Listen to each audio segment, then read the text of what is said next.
بسم اللہ الرحمن الرحیم. ناظرین، بظاہر تو ایک اور قانون آ رہا ہے اور اس قانون کا نام ہوگا کمرشل وہیکل امپورٹس بل. اب دیکھنا یہ ہے کہ اس سے عام آدمی کو فائدہ پہنچے گا یا نہیں پہنچے گا، یا عام آدمی کو وہی پہلے کی طرح ناقص پرزوں والی گاڑیاں ملتی رہیں گی، یا پھر کسی اور کی اجارہ داری قائم ہو جائے گی. ویسے تو کہا جا رہا ہے کہ یہ بل آ گیا تو سمجھے عوام جو ہے وہ بڑی ہی سستی گاڑیاں اور بہترین گاڑیاں اور پرزے ان کے پاکستان میں دستیاب ہوں گے.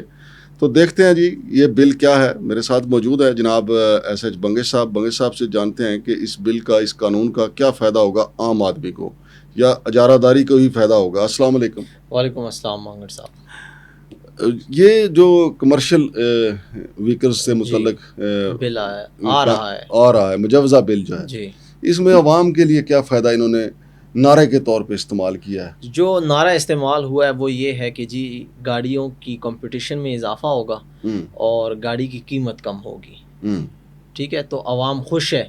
اور میں بہت سارے مین اسٹریم میڈیا کے چینلز بھی دیکھ رہا تھا، اس میں بڑے جو ہے نا بلند بانگ دعوے ہو رہے تھے کہ جی قوم کے لیے خوشخبری، قوم کے لیے خوشخبری. لیکن جو گراؤنڈ ریئلٹی ہے نا اس کی مانگڑ صاحب، جو سچ ہے وہ اس سے تھوڑی سی برعکس ہے.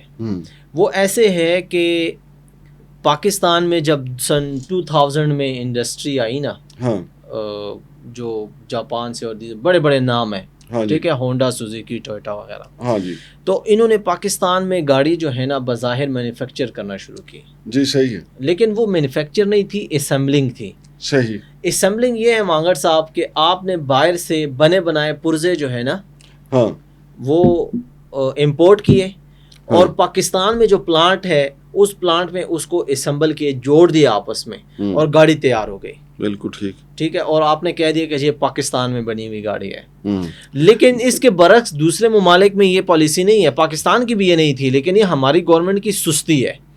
اب دوسری جگہ پہ آپ ملیشیا اینڈ دا کنٹریز میں اگر آپ دیکھ لیں نا، وہاں اگر گاڑی کا ٹائر ہے، اس میں لگا ہوا فیول انجیکٹر ہے یا کوئی سینسر ہے یا جو بھی چیز ہے، وہ ملیشیا میں ہی مینوفیکچر ہوتی ہے اور وہیں پہ گاڑی تیار ہوتی ہے. امپورٹ کا کوئی سلسلہ نہیں ہے. پاکستان میں آج دیکھیں 25 سال گزرنے کے بعد بھی، ٹھیک ہے، اتنا 25 سے زیادہ سال گزرنے کے بعد بھی گاڑی اسمبل ہو رہی ہے، مینوفیکچر نہیں ہو رہی ہے. اس سے ایک تو قومی خزانے پہ بڑا بوجھ پڑتا ہے کہ جب آپ امپورٹ کرتے ہیں، اور دوسرا جو ہے جو پاکستان میں بنی ہوئی یا اسمبل ہوئی ہوئی گاڑی ہے اس کا جو معیار ہے وہ بہت ناقص ہے ان گاڑیوں کے مقابلے میں جو کہ دیگر ممالک میں سیم کمپنیاں پروڈیوس کر رہی ہیں. اب پاکستان میں اس چیز کو مد نظر رکھتے ہوئے پاکستانی قوم نے جو جے ڈی ایم کارز ہیں، جو جیپنیز ڈومیسٹک ماڈلز ہیں، ان پر انحصار کرنا شروع کیا. جیسے کہ باہر سے گاڑی امپورٹ کرانا اور جو جاپان کی روڈ کے لیے بنی ہوئی گاڑی ہے اس کو یہاں پر یوز کرنا. نہیں، لیکن وہ گاڑیاں تھیں تو مضبوط جو جاپان کی بنی ہوئی تھی، اسی لیے وہاں پر گئے نا. پاکستانی عوام کا رخ اسی طرح جے ڈی ایم کی طرف گیا نا، کیونکہ وہ گاڑیاں مضبوط بھی تھی، یعنی ریلائبل بھی تھی، اور ان کی فنکشنلٹی بھی پاکستانی میڈ کار سے جو ہے نا، پاکستانی اسمبلڈ کار سے بہت زیادہ تھی. لیکن اس میں پھر ایک بیگیج لا آیا، ٹھیک ہے، کہ بیگیج لا کے مطابق اگر آپ نے باہر سے گاڑی امپورٹ کرنی ہے، ٹھیک ہے، یوزڈ، تو یوزڈ کار میں آپ نے ایسا کرنا ہے کہ وہ 3 سال سے پرانی نہیں ہونی چاہیے. اور جو امپورٹر ہے، یعنی میں امپورٹ کر رہا ہوں فار ایگزامپل، تو میرا کم از کم 700 دن کی رہائش ہونی چاہیے فورن کنٹری کی وہاں پہ، تب آپ پاکستان میں وہ گاڑی لے کے آ سکتے ہیں. جبکہ اگر آپ نے 0 میٹر گاڑی منگوانی ہے، ٹھیک ہے، تو وہ آپ جو ہے نا بس ایل سی کے ساتھ منگوا سکتے ہیں، وہی ایل سی والا. لیکن جو ہماری کار ڈیلر ایسوسیشن سے ہماری بات ہوئی ہے پاکستان کا، بقول ان کے کہ جب آپ باہر سے گاڑی منگواتے ہیں تو اسٹیٹ بینک آف پاکستان آپ کو ایل سی جاری نہیں کرتی، کیونکہ ایل سی جاری کرنے کا مقصد یہ ہے ڈالر ان کے پاس ہے نہیں. تو آپ گاڑی جب لائیں گے تو قومی خزانے پر بھی بوجھ پڑے گا اور آپ ڈالر پے ہی نہیں کر سکتے. دوسرا، جبکہ گاڑی پاکستان میں جو آ رہی ہے، جو کہ اب بیگیج اس کے مطابق آنا شروع ہے یوزڈ میں، ٹھیک ہے، اس سے ٹیکس بھی اچھا خاصا لیا جا رہا ہے. نہیں، یہ جو کار ڈیلر ایسوسیشن جو ہے ایپڈا جس کا نام ہے، یہ ایک فریق کے طور پہ سامنے آئی ہے. تو ان کا تو کہنا ہے کہ ہم عوام کے صارفین کے حقوق کا تحفظ کریں گے. دیکھیں میں نے جتنی معذرت سے وہ سرچنگ کی ہے نا، دونوں میں سے کسی کو عوام کا وہ نہیں ہے، نہ اسمبلرز ظاہر ہے ان کو بھی، انہوں نے بھی کاروبار کرنا ہے، لیکن جو قانون بنانے والے ہیں وہ تو عوام کے نمائندے ہیں نا، لیکن وہ عوام کے نمائندے سوئے ہوئے ہیں نا، یہ 25 اور سال زیادہ تر کو تو پتہ ہی نہیں ہوتا قانون کیا بن رہا ہے، قانون کیا بن رہا ہے۔ دیکھیں معذرت سے یہ ایپڈا کے پاس بھی جائے گی یہ ویڈیو، اسمبلر کے پاس بھی جائے گی، سب کے پاس۔ دیکھیں میں نے بات ہم یہاں ہمیشہ عوام کی کرتے ہیں، آپ کسی بھی شو روم پہ چلے جائیں، یہاں ہمارے ارد گرد بہت ایزیلی اویلیبل ہیں شو رومز گاڑیوں کے، ٹھیک ہے، بارگینز بھی موجود ہیں اور شو رومز بھی موجود ہیں۔ اب جو used car Japanese domestic model آپ خریدنے جائیں، ٹھیک ہے، تو ان کی پرائسز جو ہے نا، پرائسز جو میں سرچ کر رہا ہوں، جو ہماری لوکل اسمبلڈ کارز ہیں نا، اس سے بھی 5-10 لاکھ زیادہ ہے۔ تو اب وہ 5-10 لاکھ روپے کون طے کرتا ہے؟ یہ عوام کی بات میں کر رہا ہوں نا، وہ 5-10 لاکھ روپے کون طے کرتا ہے کہ یہ گاڑی ٹیکس دینے کے بعد، ٹھیک ہے، اب فار ایگزامپل آلٹو گاڑی ہے، پاکستان میں بھی اسمبل ہو رہی ہے، باہر سے بھی امپورٹ ہو رہی ہے، سیم کیٹیگری کی گاڑی، پاکستانی گاڑی آپ کو قریباً کوئی اب آن روڈ پرائس جو اس کا ہائر اینڈ ویریئنٹ ہے، جو top of the line variant ہے، قریباً کوئی 34 لاکھ میں پڑتا ہے، ٹھیک ہے، آن دی روڈ پرائس کی میں بات کر رہا ہوں، قریباً لگ بھگ 34 لاکھ میں، جبکہ اس کے ساتھ کی جو آلٹو ہے، ٹھیک ہے، وہ آپ کو قریباً 39-40 لاکھ میں، 43 لاکھ کی بھی میں نے بٹ سنی ہے کہ 43 لاکھ میں دے دیں گے جیپنیز ڈومیسٹک ماڈل۔ تو اب یہ 43 لاکھ کس نے طے کیا کہ بھئی یہ 43 لاکھ کی ہوگی؟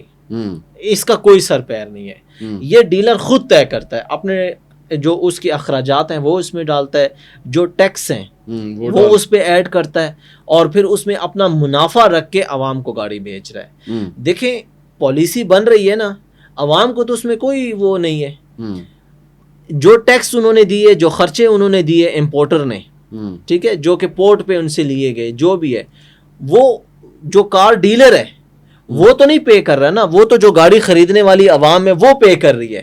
میرا کویسچن یہاں پہ یہ ہے کہ جو گاڑی فروخت کرنے والا ہے، ٹھیک ہے، وہ قومی خزانے کو کیا ٹیکس دے رہا ہے؟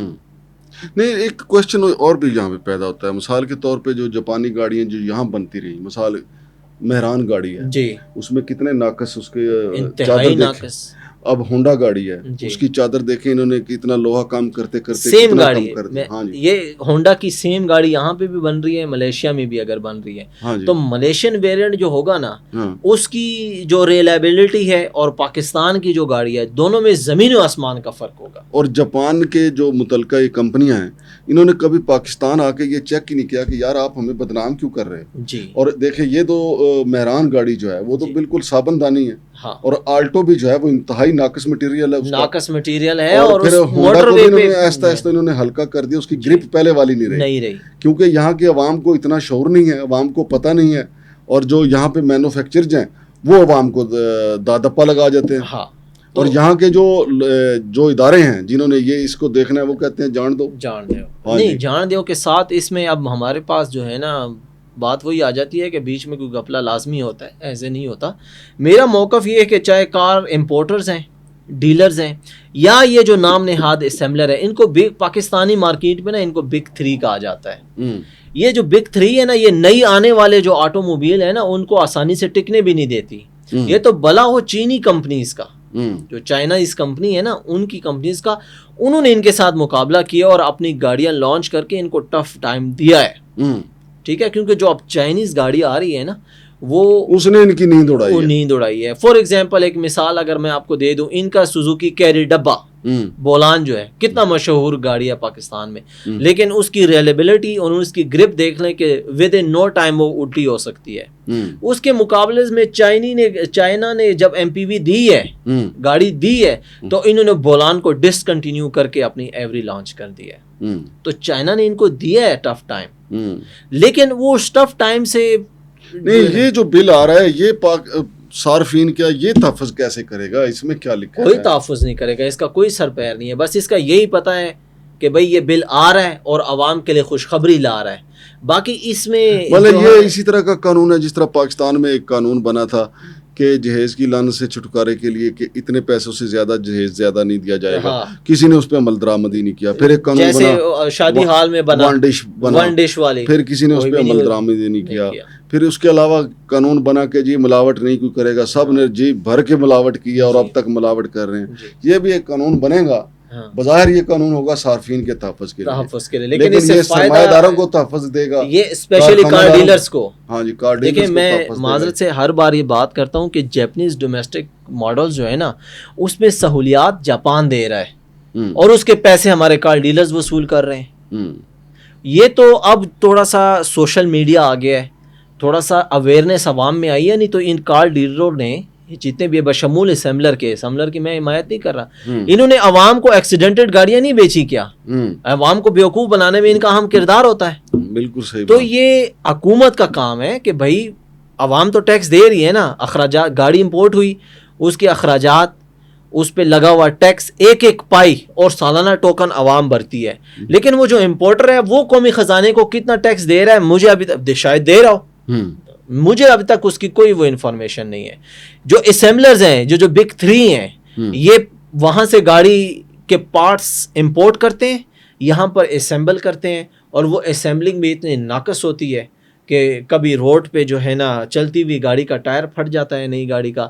یہاں پر ہونڈا کی گاڑیوں میں چلتی ہوئی 0 میٹر گاڑیاں لینے کے بعد ان کے سٹرنگ لاک ہوئے ہیں. بالکل صحیح. لیکن گورنمنٹ نے اس کے اوپر کیا ایکشن لیا ہے میرے علم میں ابھی تک نہیں ہے.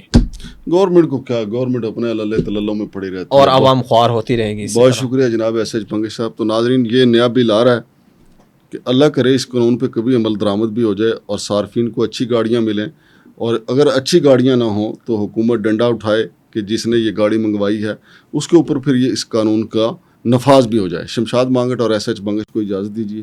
اللہ حافظ.